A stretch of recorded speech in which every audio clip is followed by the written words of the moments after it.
Bonjour à tous, bienvenue. Merci d'être avec nous dans ce nouveau rendez-vous de l'actualité. Démarrons par le Conseil des ministres qui a eu lieu hier et les sujets abordés, dont la dérogation aux dispositions du Code des marchés publics et la situation des opérations de passation des marchés publics, les résultats de l'évaluation nationale des risques en matière de lutte contre le blanchiment des capitaux et la mise en œuvre du plan de riposte contre la maladie à coronavirus. Sur ce dernier point, le porte-parole du gouvernement a indiqué que le taux de guérison en Côte d'Ivoire est de 45%, supérieur à la moyenne africaine qui tourne autour de 30,5%. Sidi Tiemoko Touré a également relevé le taux de létalité qui est d'environ 1,18% pour les 18 décès. Ahmed Bakayoko échange avec les acteurs du secteur privé en Côte d'Ivoire, ce dans le cadre de l'intérim du Premier ministre qu'il assure. La rencontre a porté sur la problématique de la préservation de l'emploi dans le contexte difficile lié à la pandémie du Covid-19. Il faut le rappeler, à ce jour, quelques 25 000 emplois sont menacés et les chiffres risquent de s'alourdir si rien n'est fait. Les discussions qui ont commencé hier se poursuivront ultérieurement afin de convenir des mesures essentielles prises par le gouvernement et le secteur privé. 52 nouvelles personnes ont été déclarées positives au Covid-19 hier, mercredi, en Côte d'Ivoire. Le nombre de cas positifs est donc porté à 1516. Le pays enregistre 20 nouveaux guéris et aucun décès. Regardons. Le ministère de la Santé et de l'Hygiène publique a enregistré ce jour, mercredi 6 mai 2020, 52 nouveaux cas de Covid-19 sur 497 échantillons prélevés, soit 10,4% de cas positifs, 20 guéris et 0 décès.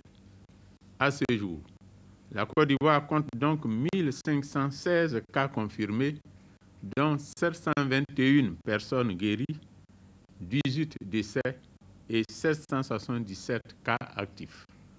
Le nombre total d'échantillons à la date du 6 mai 2020 est de 11 945. Depuis le 21 avril 2020, aucun cas de Covid-19 n'a été notifié à l'intérieur du pays. Tous les nouveaux cas positifs le sont dans le Grand Abidjan. J'insiste sur le fait que nous devons continuer à respecter les mesures barrières tant dans le Grand Abidjan qu'à l'intérieur du pays, si nous voulons freiner la propagation du virus et contrôler la pandémie en Côte d'Ivoire. Nous constatons une baisse de la fréquentation des structures de santé allant jusqu'à plus de 50%. Cette baisse de fréquentation est particulièrement marquée dans la ville d'Abidjan et concerne tous les services, surtout ceux de la vaccination et des consultations prénatales. Le Centre national de transfusion sanguine connaît également une baisse de plus de 70% du nombre de prélèvements.